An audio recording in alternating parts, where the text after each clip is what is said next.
junior psychologist oversleeping one night in the hospital awakens to be chased and hunted by monstrous walking corpse-like entities who want to absorb her life energy and kill her. These entities are the staff members of the hospital and a patient who don't seem to recognize Jaslyn anymore as they chase after her with malice and aggression. Will she manage to run away and survive to tell the tale, or will she be a victim to these entities of night? Jaslyn is a psychologist working in the hospital, being very attentive and hardworking, making time for each and every patient to give them the best course of treatment. Usually after work, due to the amount of work and losing so much energy, she has a power nap, after which her colleagues wake her up so she can head home, just to repeat the day the next day being back at the hospital. This becoming a routine. On one fateful night, when she awakens from her usual nap, she notices no one is around, being all alone with almost all the lights switched off, as if her colleagues strangely forgot about her tonight of all nights. Worried and concerned, she reaches quickly for her phone, shocked to see it past midnight, and especially as she promised her mother she would be back home by 9 p.m. Through several text messages, it's revealed how concerned her mother is, as they had a plan to spend the night together, with the father getting on his way to check on Jaslyn and pick her up, as she wasn't responding to their multiple phone calls and messages. For some strange reason, not being able to call back or respond to the messages as if her phone doesn't have any reception, she plans to get her keycard and take the staff elevator to head back home.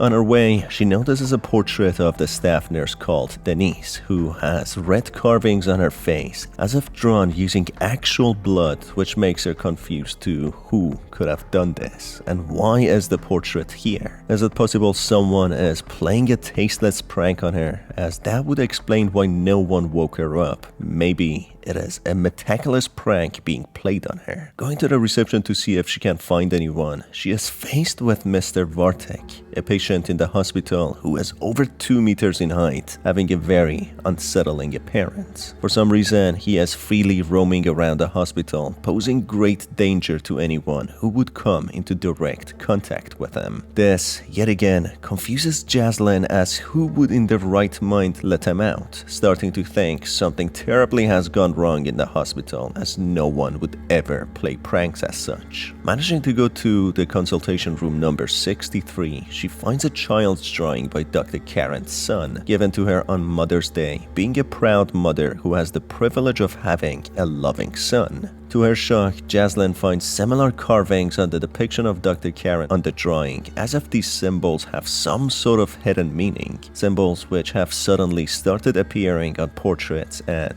drawings. While trying to find her keycard, she comes across the janitor's diary, Alma, who complains about people who make the toilets very dirty, and that she gets scolded by the manager when they are not squeaky clean. Similarly to other drawings and portraits, Jaslyn also finds the portrait of their manager, Jonathan, having his face carved with the same symbolisms. This leads to Jaslyn finding a group sketch of some staff members, including the cleaner, Alma, staff nurse Denise, manager Jonathan, Dr. Karen, and admin Ken, who have the section of their heads ripped off, having numbers identifying who they are, as if they are somehow specifically targeted.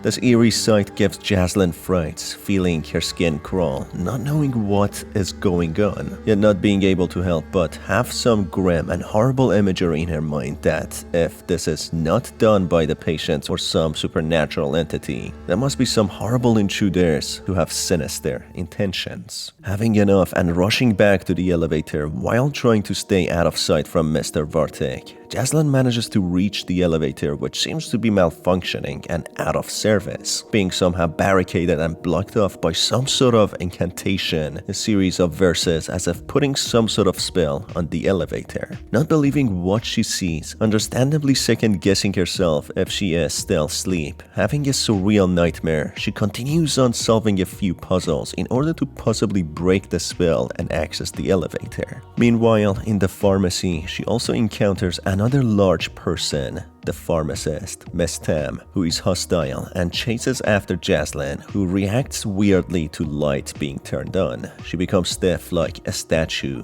and stops moving, as if being a stiff corpse, a menacing entity who acts like a mannequin in the presence of light, only moving in the dark. Also, when at some point cowering in the toilet stall, Jaslyn encounters a horrifyingly modified Alma, the cleaner, who similarly to the patient and the pharmacist is dangerous and would hold on to Jaslyn as if strangling her or absorbing her life energy.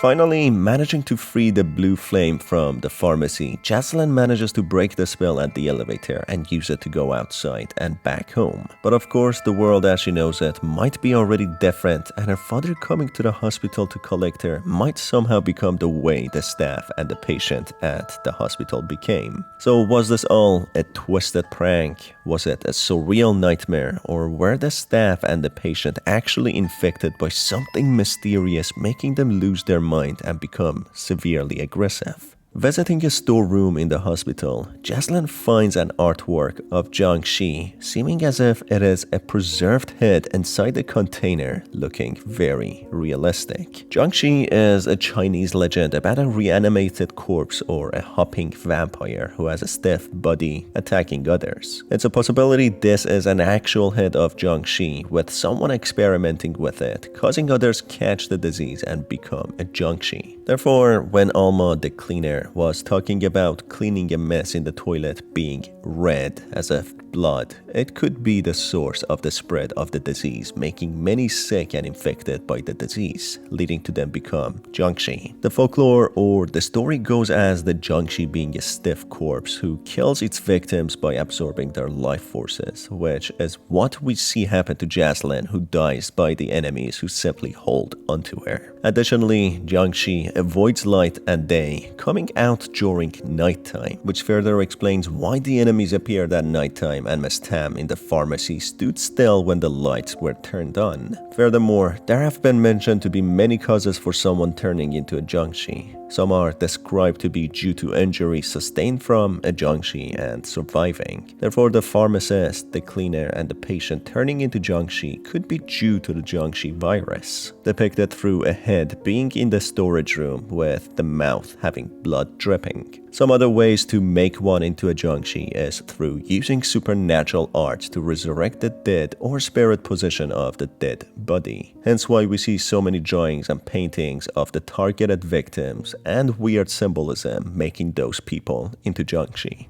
And that's it for this video, folks. If you enjoyed it, make sure to stay tuned for more by hitting on the subscribe button and the notification bell. As always, it's been your host Star, and I will see you on the next one. Have a fantastic day.